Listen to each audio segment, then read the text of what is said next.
Alkisah, tersebutlah sebuah nama, Surya Kusuma. Ia seorang bangsawan dari Keraton Surakarta Hadiningrat. Sebagai seorang bangsawan, ia banyak mendapatkan ilmu dari guru-guru yang mengajarnya. Hal itulah yang membuat Surya Kusuma memiliki suatu kelebihan. Kelebihan yang ia miliki tidak ia dapatkan dengan mudah. Ia giat berlatih setiap hari. Pada masa penjajahan, Keraton Surakarta Hadiningrat dikuasai Belanda. Suasana yang demikian membuat Surya Kusuma tidak nyaman. Penjajah ikut campur tangan dalam kepemimpinan keraton. Huru-hara pun tidak dapat dihindarkan. Merasa tidak nyaman dengan keadaan ini, ia memutuskan untuk mengembara meninggalkan keraton. Belum ada tempat tujuan yang ia putuskan. Ia pun berjalan sesuai dengan kehendak hatinya. Kaki pun tak terarah dalam berpijak. Satu hal yang ia pikirkan, ia ingin menghindar dari para penjajah yang kejam itu. Selama perjalanan, ia singgah di beberapa tempat untuk beristirahat. Awalnya ia berjalan ke arah barat, lalu singgah di Kebumen. Kembali lagi ke arah timur, hingga singgah di Magelang. Akhirnya, ia melanjutkan lagi perjalanan ke arah barat, hingga menetap di Kadipaten Cilacap, tepatnya di Desa Prenca. Ia mengerjakan apapun yang dapat ia kerjakan. Identitas sebagai bangsawan ia tanggalkan karena ingin membaur dengan masyarakat. Ia tidak ingin mengistimewakan dirinya. Ia ingin menjadi rakyat biasa. Meskipun demikian, ia tidak meninggalkan latihan-latihan yang biasa ia lakukan di keraton. Ia menyadari akan pentingnya terus belajar meningkatkan kemampuan diri. Kemampuan yang ia miliki akan hilang apabila tidak diasah secara rutin. Latihan ia lakukan secara sembunyi-sembunyi agar masyarakat tidak mengetahui identitasnya yang sebenarnya. Langkah ini pun cukup berjalan dengan baik. Masyarakat tidak mengetahui siapa ia sebenarnya. Pada saat itu, Kadipaten Cilacap diperintah oleh Adipati Gatot Subroto. Beliau mempunyai seorang permaisuri putri, Keraton Surakarta Hadiningrat. Permaisuri itu cantik jelita. Tidak hanya baik dari luar, hati permaisuri itu pun sangat bening, sehingga ia menjadi sosok istri yang luar biasa, yang senantiasa mendampingi Adipati. Sang Adipati pun dapat menjalankan tugasnya dalam memimpin Cilacap dengan baik atas dukungan istrinya. Adipati Gatot Subroto, seorang adipati yang arif bijaksana sehingga disegani oleh rakyatnya. Rakyat hidup sejahtera di bawah kepemimpinannya. Adipati memiliki kegemaran memelihara binatang. Salah satu binatang peliharaan Adipati ialah kuda. Ia memiliki banyak kuda peliharaan hingga kesulitan dalam mengurusnya. Ia merasa membutuhkan orang untuk membantu mengurus kuda-kudanya. Suatu hari Adipati Gatot Subroto memanggil penggawanya. Ia menyuruh penggawanya untuk mencari seorang pekatik, pengurus kuda. Kadipaten. Adipati Gatot Subroto berkata kepada penggawanya, "Pengawal, aku perintahkan carilah seorang pekatik untuk mengurus kudaku."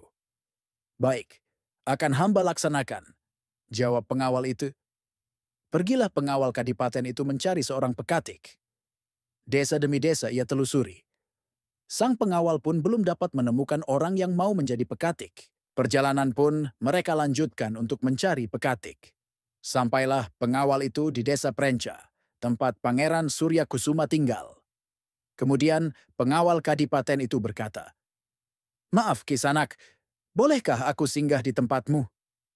"Silakan, jika sudi tinggal di gubukku yang sangat sederhana ini," jawab Pangeran Surya Kusuma. Mereka berbincang-bincang di gubuk Pangeran Surya Kusuma. Perbincangan santai mereka lalui sambil menikmati teh dan singkong rebus. "Kalau boleh tahu siapa namamu, Kisanak?" tanya pengawal kadipaten. "Nama hamba Kilonco." Pangeran Surya Kusuma menyamar mengaku bernama Kilonco. Beliau ingin identitas yang selama ini ia sembunyikan tersimpan dengan baik, tidak diketahui orang lain. Kilonco menanyakan, apa maksud pengawal kadipaten datang ke Desa Prenca? Apa maksud kedatangan Kisanak pengawal kadipaten datang ke desa ini? "Kilonco, saya diutus Adipati Cilacap untuk mencari seorang pekatik. Dapatkah Kilonco membantu saya?" jawab pengawal kadipaten. "Hamba siap menjadi pekatik kadipaten, jika Adipati Gatot Subroto berkenan." "Baiklah Kilonco, saya akan menghadapkanmu pada Adipati Gatot Subroto. Pengawal Kadipaten membawa Kilongko ke Kadipaten menghadap Adipati Gatot Subroto. Adipati menerima kedatangan Kilongko dengan senang hati. Kesediaan Kilongko untuk menjadi pekatik langsung diterima oleh Adipati Gatot Subroto. Semenjak itu, Kilongko bekerja sebagai pekatik Kadipaten Cilacap. Kilongko seorang pekatik yang ulet dan rajin sehingga sangat disayang oleh Adipati Gatot. Keahlian dalam mengurus kuda ia miliki karena dahulu ia juga memiliki kuda di keraton. Adipati Gatot sangat percaya pada Kilongko. Kemana Adipati pergi, pasti Kilongko diajak untuk menjadi kusir Kadipaten. Sebagai pekatik kepercayaan yang sering diajak oleh Adipati, Kilongko sering muncul di Kadipaten. Permaisuri pun akhirnya bertemu dengan Kilongko. Saat melihat Kilongko, Permaisuri Adipati Gatot Subroto merasa pernah mengenal Kilongko.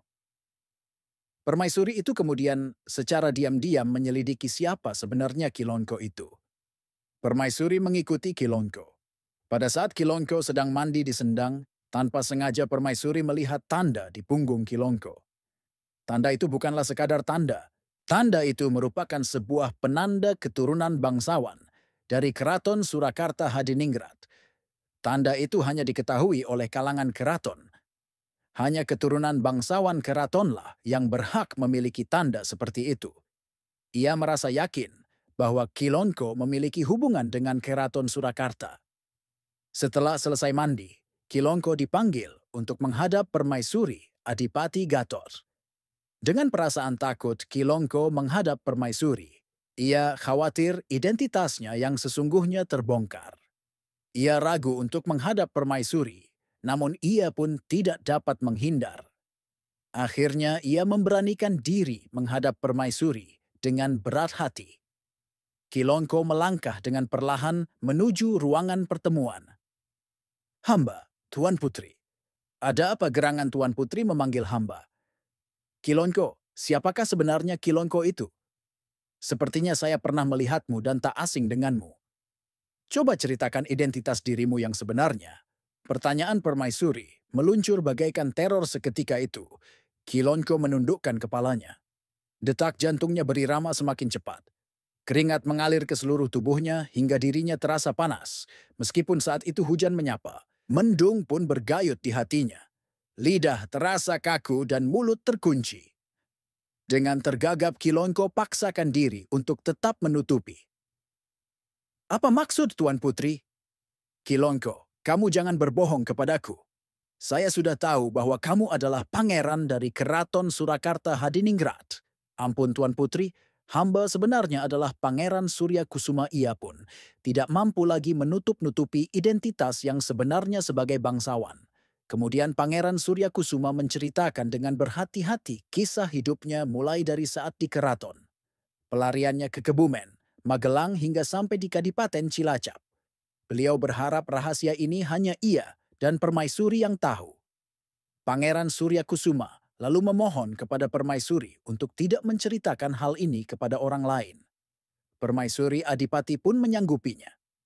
Permaisuri merasa bahagia dapat bertemu dengan keluarganya dari keraton. Semenjak itu Kilongko makin dihargai dan diperlakukan makin baik karena Permaisuri Kadipaten Cilacap sesungguhnya bibinya sendiri. Sementara itu, di Pendapa Kadipaten sedang diadakan rapat besar dengan tumenggung-tumenggung untuk membahas pertemuan Adipati Cilacap dengan Adipati Ciamis. Pertemuan itu akan membahas wilayah Kadipaten Cilacap paling selatan. Dalam rapat itu diputuskan Adipati Gatot Subroto akan bertemu dengan Adipati Ciamis. Setelah rapat usai, Adipati Gatot Subroto memanggil Kilongko untuk mengantarnya bertemu Adipati Ciamis. Adipati Gatot Subroto berkata, Kilongko, siapkan kereta kencana. Aku akan mengadakan perjalanan jauh ke daerah Jawa Barat, tepatnya di Desa Sentolo. Jawab Kilongko, baiklah, Kanjeng Adipati. Pagi-pagi buta Adipati Gatot Subroto telah siap berangkat menuju Desa Sentolo dengan mengendarai kereta kencara Kadipaten yang dikusiri oleh Kilongko. Kilongko membawa kereta kencana ke pesisir. Adipati merasa ada yang mengganjal. Adipati bertanya, Kilongko, mengapa lewat pesisir? Kilongko pun menjawab dengan tenang, Kanjeng, lewat pesisir lebih cepat. Hai Kilongko, jangan main-main kamu. Di pesisir tidak ada jalan menuju Sentolo. Ampun, Kanjeng. Menurut hamba ada jalan menuju desa Sentolo. Nanti kita buktikan sama-sama. Kilonco tetap mengarahkan kuda menuju pesisir. Sesampainya di pesisir laut, Kilongko menghentikan kereta dan berkata, Kanjeng Adipati, kita akan pergi ke Sentolo lewat air. Adipati tertawa terbahak-bahak sambil berkata, dapatkah kereta berjalan di atas air? Dapat, Kanjeng Adipati. Akan saya buktikan, jawab Kilongko. Kemudian Kilongko duduk bersila dengan kedua tangan di depan dada sambil membaca mantra. Seketika itu kereta kencana melaju berjalan di atas air. Dengan perasaan heran dan kagum Adipati Gatot Subroto memuji dalam hati. Kemudian, dalam benaknya muncul pertanyaan. Siapakah sebenarnya Kilongko itu? Ternyata Kilongko seorang pekatik yang sakti. Ia tidak menyangka sebelumnya. Kilongko selama ini tidak pernah menampakkan sesuatu yang aneh. Baru kali ini ia menunjukkan hal yang demikian ajaib. Tidak memerlukan waktu yang lama, Adipati Gatot Subroto dan Kilongko tiba di desa Sentolo. Kemudian, bertemulah beliau dengan Adipati Ciamis. Mereka berdua membahas tentang wilayah di perbatasan Sungai Citandui. Adipati Ciamis menginginkan wilayah itu menjadi bagian wilayah Ciamis, sedangkan Adipati Cilacap bersikeras wilayah itu adalah wilayah Kadipaten Cilacap. Mereka saling mengungkapkan pendapat yang kuat untuk dapat memenangkan wilayah tersebut. Berjam-jam diskusi berlangsung, jalan tengah belum dapat ditemukan. Pertemuan mereka pun tidak mencapai mufakat. Akhirnya mereka bersepakat untuk mengadu kesaktian. Siapa yang paling sakti itulah yang memiliki wilayah itu. Mereka berdiskusi untuk memutuskan cara mengadu kehebatan. Akhirnya diputuskan mereka saling bertarung dengan mengeluarkan ajiannya masing-masing. Adipati Gatot Subroto mengeluarkan ajian tapak sakti. Kedua telapak tangan Adipati Subroto ditempelkan di depan dada dengan komat kamit membaca mantra. Keluarlah asap putih dari kedua telapak tangan Adipati Subroto. Lalu ia arahkan kepada Adipati Ciamis. Ajian tapak sakti mengenai Adipati Ciamis. Apa yang terjadi? Adipati Ciamis tertawa terbahak-bahak dengan sikap mengejek. Adipati Cilacap mencoba lagi ajiannya. Adipati Ciamis berkata, "Cuman inikah kesaktianmu, Gatot? Keluarkanlah semua kesaktianmu," jawab Adipati Gatot Subroto. "Jangan besar kepala kamu, mana ajianmu?" Tambahnya lagi. Adipati Gatot mencoba untuk menenangkan diri agar tak terlihat panik. Sesungguhnya di dalam hatinya gelombang gemuruh, siap untuk menggelegar. Namun, apa daya ajian-ajiannya sama sekali tidak membuat Adipati Ciamis gentar. Adipati Ciamis pun mengeluarkan ajian Guntur Seketi sebagai balasan dari ajian tapak sakti. Adipati Ciamis memejamkan mata sambil membaca mantra. "Terimalah ajian Guntur Seketiku," sambil menengadahkan tangannya, membaca mantra. Adipati Ciamis mengeluarkan ajiannya, tepat mengenai Adipati Gatot Subroto. Ternyata tidak separah yang ia bayangkan. Ajian itu sama sekali tidak terasa bagi Adipati Gatot. Dengan sikap menantang, Adipati Gatot tersenyum sinis. Adipati Gatot Subroto berkata, "Ajian Guntur Seketimu hanya dapat menakut-nakuti anak kecil." Ia lalu tertawa, terbahak-bahak. Dengan rasa marah, Adipati Ciamis mengeluarkan ajian pamungkasnya yang bernama Ajian Braja Musti. Mengetahui Adipati Ciamis sedang mempersiapkan ajian-ajiannya, Adipati Gatot pun mempersiapkan diri. Untuk menghadapi ajian Adipati Ciamis, Adipati Gatot juga mengeluarkan ajian pamungkasnya yang bernama Ajian Mustika Sakti. Kedua ajian itu berbenturan begitu dahsyatnya sehingga mengeluarkan suara seperti halilintar. Suaranya terdengar hingga seluruh pelosok desa. Akibat benturan yang dahsyat ini, tubuh Adipati Gatot Subroto terhempas terjatuh bergulingan di tanah. Sementara itu, Adipati Ciamis hanya terhuyung-huyung ke belakang. Lingkungan sekitar tempat mereka bertarung juga tampak rusak. Pepohonan hancur terkena tenaga ajian-ajian itu. Melihat keadaan Adipati Gatot Subroto seperti itu, dengan sigap Kilonko menolong Adipati Subroto.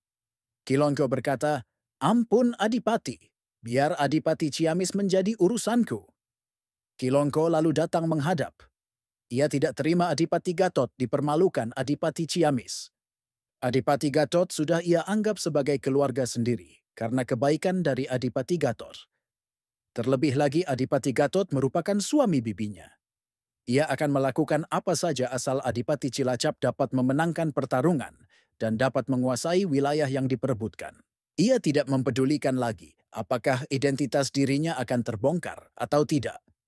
Kilonko pun kemudian berdiri tegak memandang Adipati Ciamis sambil berkata, "Hai, Adipati Ciamis, jangan sombong dulu, sekarang lawanlah aku."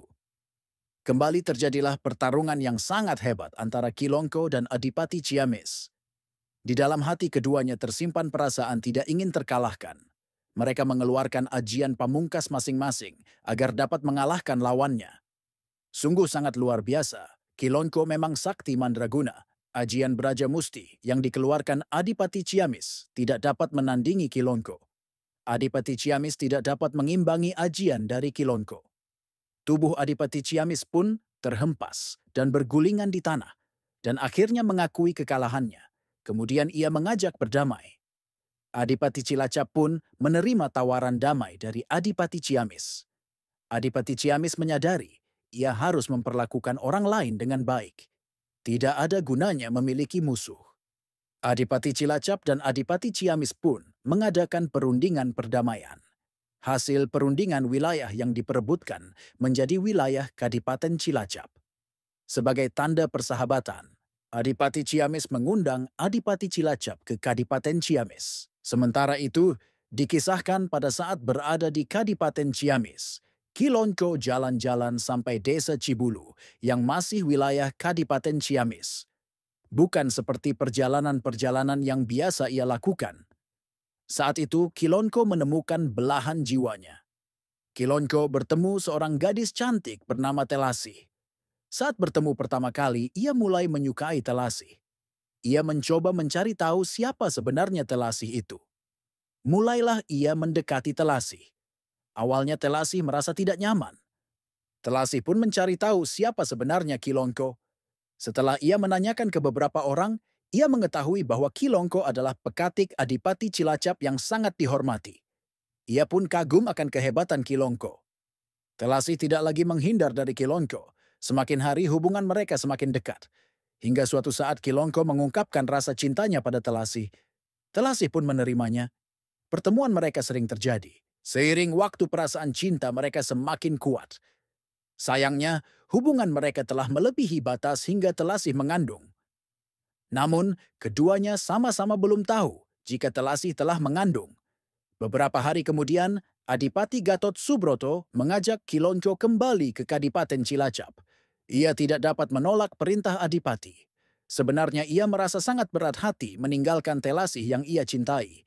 Namun, ia tidak dapat berbuat banyak karena Telasi belum menjadi istrinya. Tentu ia belum dapat membawa Telasi ikut bersamanya. Mengetahui hal ini, Telasi sangat sedih. Ia pun tidak mempunyai alasan yang kuat untuk menahan Kilonco. Singkat cerita, setelah beberapa bulan, Telasi mengetahui bahwa dirinya mengandung. Beberapa bulan berlalu, Telasi pun melahirkan anak laki-laki yang diberi nama Rali. Hari berganti hari, bulan berganti bulan, tahun pun berganti tahun. Rali tumbuh menjadi dewasa. Suatu hari, Rali bertanya pada ibunya. Rali berkata, "Ibu, siapa sebenarnya bapakku? Mengapa kita hanya berdua saja?" Jawab ibunya, "Rali, anakku, sebenarnya bapakmu adalah Abdi Kadipaten Cilacap." Mengetahui hal ini pergilah Rali ke Kadipaten Cilacap. Berhari-hari ia melakukan perjalanan menuju Kadipaten Cilacap. Sesampainya di sana ia menghadap sang Adipati. "Ampun Adipati, hamba menghadap.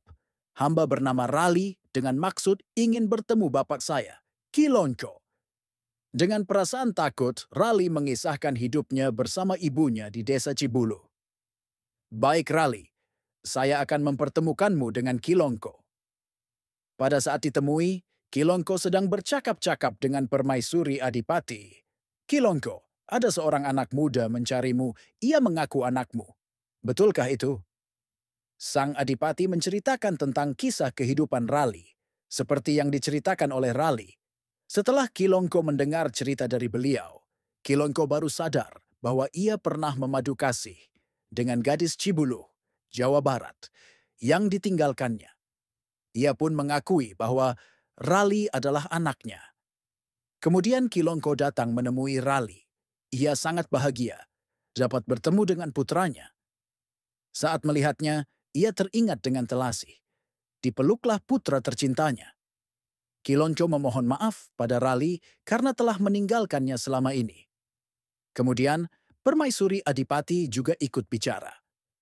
Kang Mas, Yai minta maaf sebelumnya. Yai mau menceritakan sebuah rahasia yang selama ini Yai simpan rapat-rapat. Rahasia apa itu, Yai? Katakan pada Kang Mas, kata Adipati. Permaisuri kemudian menceritakan siapa sebenarnya Kilongko itu. Ia merasa tidak dapat merahasiakan hal ini lebih lama lagi. Permaisuri tidak tega melihat Kilongko mengalami kehidupan yang sulit. Ia ingin Kilongko dan putranya hidup bahagia. Betapa kagetnya sang Adipati Gatot Subroto. Ternyata Kilongko masih keponakan permaisurinya dan mempunyai nama asli Surya Kusuma. Kemudian Adipati Gatot Subroto mengajak permaisurinya menemui Kilongko dan Rali. Sesampainya di pendapa Adipati Gatot Subroto berkata kepada Kilongko dan Rali, Dimas Surya Kusuma, aku perintahkan kamu dan anakmu untuk pergi ke daerah perbatasan yang sudah menjadi wilayah Kadipaten Cilacap. Olahlah tanah di sana, bukalah ladang dan persawahan untuk mencukupi kebutuhan keluargamu. Aku beri nama daerah itu Patimuan karena merupakan hasil pertemuanku dengan Adipati Ciamis. Pangeran Surya Kusuma sangat kaget menerima hadiah ini. Ia merasa tidak enak hati. Ia tidak ingin orang mengasihaninya. Adipati Gatot Subroto dan Permaisuri menjelaskan bahwa hadiah ini sebagai bentuk penghargaan kepada Kilongko yang telah mengabdi untuk Kadipaten. Adipati sangat terkesan atas kerja keras Kilongko. Ia ingin memberi penghargaan kepada Kilongko. Ia tidak memanfaatkan kedudukan yang ia miliki. Ia tidak memanfaatkan statusnya sebagai keponakan permaisuri. Pangeran Surya Kusuma pun menerima niat baik Adipati Gatot Subroto. Sejak itu Kilongko dan keluarganya hidup di daerah yang merupakan hadiah dari Adipati Cilacap. Bulan berganti, tahun pun berlalu, Kilongko dan keluarganya hidup bahagia. Anak Kilongko yang bernama Rali tumbuh menjadi orang yang disegani di daerah itu. Dia dikenal dengan sebutan Ki Rali. Ia meninggal dan dimakamkan di Penyeretan, Desa Sidamukti, Kecamatan Patimuan. Sampai sekarang, patilasannya sering dikunjungi banyak orang yang ingin berziarah ke makamnya. Demikian cerita asal-muasal Kecamatan Patimuan. Jangan lewatkan momen seru. Pastikan untuk memberikan like dan subscribe untuk mendapatkan konten terbaru dari kami. Jadilah bagian dari perjalanan kami. Berlangganan dan dukung channel kami dengan menyukai dan berbagi video-video menarik kami. Mari kita menjelajahi dunia bersama dan menemukan keindahan dalam setiap cerita yang kami bagikan. Terima kasih atas dukungan dan partisipasimu.